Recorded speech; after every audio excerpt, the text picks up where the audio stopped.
Hello and a very warm welcome. Thanks for tuning into News9 Live. Now, as Maharashtra aims for the $1 trillion economy, there are a lot of questions that are now coming about. What about the new startup ecosystem? What are the challenges it's going to face? What about inward investments? How is it going to draw all those MOUs that it signed in Davos as well? And what about Agritech and its role in the roadmap to Maharashtra's growth as well? Joining us on the broadcast is Officer on Special Duty to the Maharashtra Chief Minister Eknath Shinde, Anand Madia. Sahab, a very warm welcome on the broadcast to you, Mr. Madia. Mr. Madia, just to get the ball rolling as well, it seems like at this point in time, what the Maharashtra government is doing is of great significance. And how is it going to continue the momentum that was announced in Davos about inward investments and the MOUs signed? Post our return from Davos, under the guidance of the Honorable Chief Minister and Deputy Chief Minister, an internal team has been formed. And this internal team on a daily basis tracks, speaks to all the companies who have signed the MOUs, all the people who want to come and invest into Maharashtra, and is creating enough effort and momentum so that we can give them all the needed clearances. Whether they want land, we can allocate the land to them. How environment clearances can be helped into, so that entire bit, this team has been mandated to help and assist all these people who have signed MOUs to come and invest and execute the MOUs as soon as possible. But at the same time, Madia what are the new policies that have been expected by the Maharashtra government when one is particularly looking at the startup ecosystem? So if we look at startup, very soon in the next couple of months' time, the policy will be declared. There is a lot of internal deliberation happening because what we want to do to the startup in Maharashtra is that instead of compartmentalizing it and only supporting them with what the central government or the state government currently supports them, we want to make the startup come into a ecosystem format. So what we want to do is we want to set up, startup gurukuls across the state. We will be starting one of these such centers from the MMR region to set off with, and then at various locations in the state, these gurukuls will come up. Where what I mean by gurukul is that we will even provide the potential startups or the people who are registered startups with accommodation spaces on an absolute minuscule basis. So the government does not want to make profit out of it, but we want to give them enough so that when a person of an agri startup comes up from maybe Aurangabad or maybe Latur or some other area, then they come into the mainstream there. Then we want to try and ensure that their cost, their living expenses is also reduced. And if they are in the same campus, they can work more hours. Today, India has been blessed by the largest youth population. Our median age of the youth today is 28. Given the right opportunity, given the right skill set, and given the right motivation, we are and we will be the startup capital of the world because we have so much potential here. In startup, the second sector that we want to very carefully and strongly focus onto is the agri startup. Adding technological intervention to agriculture, adding technological intervention to the farm management system, where both the government as well as the shetkari or the farmer will be able to create a common contribution for the farmers' welfare. So if you would have observed in the last couple of days back, the Honorable Devendra Fadnavis sir, DCM sir, announced the budget. In the budget, he has ensured that there is enough allocation done for Agritech spend. The government will spend on drones, the government will spend on services using satellite imaging to map the parcels, to understand as to how the crop growth happens, to understand the pain points of the shetkari and be able to proactively deliver to them either messages or in eventual condition if insurance needs to be given, the Pradhan Mantri Kisan Vikas insurance needs to be given, then proactively the government can do it. Well, Mr. Madia, at the same time, in this roadmap, the growth roadmap, what is agri-technology, the agriculture technology sector, how is that going to contribute to the $1 trillion economy goal?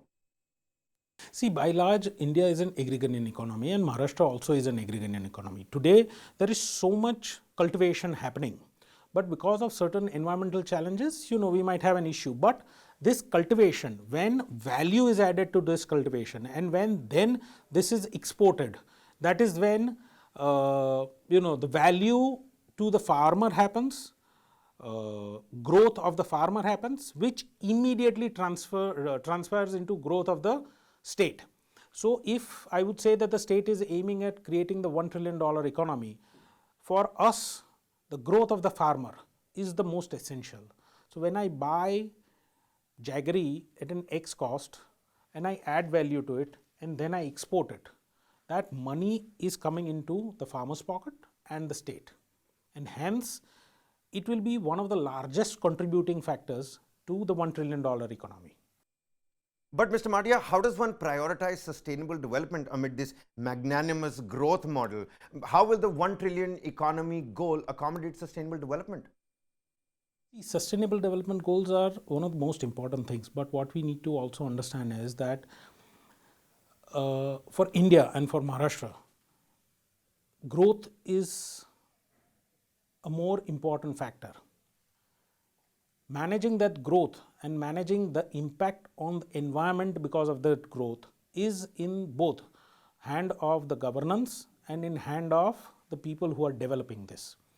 We are trying and ensuring that enough renewable energy is produced, enough resources are given or enough efforts are done so that we can create an ecosystem where at the maximum behest we can try and encompass the sustainable development goals. 2030 is something that we have to achieve. We understand that. Keeping that in mind, every policy that happens is built, may it be the startup policy or may it be the industrialization policy or may it be some other policy that comes. So yeah, sustainability is one of the key factors that is being looked into. Mr. Madia, it hasn't been long since you joined the CM's office. What have been the challenges since you took office? Well, the challenges are, as usual challenges, working with the, governance, working with citizens, and ensuring that benefit of all the policies is imparted to the citizens at large. A lot of time what happens is that the policies are not communicated effectively to the citizen, and hence the citizen is not able to derive full benefit out of it. So one challenge that I particularly faced was that how do I communicate with the citizens? Hence, using the Chief Minister's dashboard and Chief Minister's outreach program, what we have done now is that you'll see the impact very soon. We'll be able to one-on-one communicate with every citizen, and every citizen will be able to communicate with the Chief Minister as to what their challenges are or what their aspirations are. And wherever the government intervention is required, we will have a team of dedicated people who will only look at this and impart that information or take care of trying to resolve that issue. Well, Mr. Madia, it has been a riveting conversation. Just one final question. Do you think this communication chain will trickle down to the grassroots level? So I want somebody from the rural most area of Maharashtra to be able to send a message, to be able to pick up a phone and say that I have this challenge, I need help. Or say that, thank you very much for doing this, we are very happy. I want the governance model to be changed in a manner where we are able to proactively provide service to the citizens. So as a clear directive from the Chief Minister as well as the Deputy Chief Minister, we have been asked to create such interventions using technology as a tool that we are able to connect one-on-one with the people. Today, the need of the hour is that you have a lot of services that the government has to impart, which may not be percolating down because of communication challenges. We want to get rid of those challenges. All right. So this is a people's government, and hence we want them to be actively participating in it. Well, Mr. Madia, thank you so much for joining us here on News9 Live. Well, that was our exclusive with the officer on special duty to the Maharashtra Chief Minister Eknath Shinde, Mr. Anand Madia. All the best to you in your $1 trillion state economy goal. That's all the time we have for you in this edition. Keep it with News9 Live.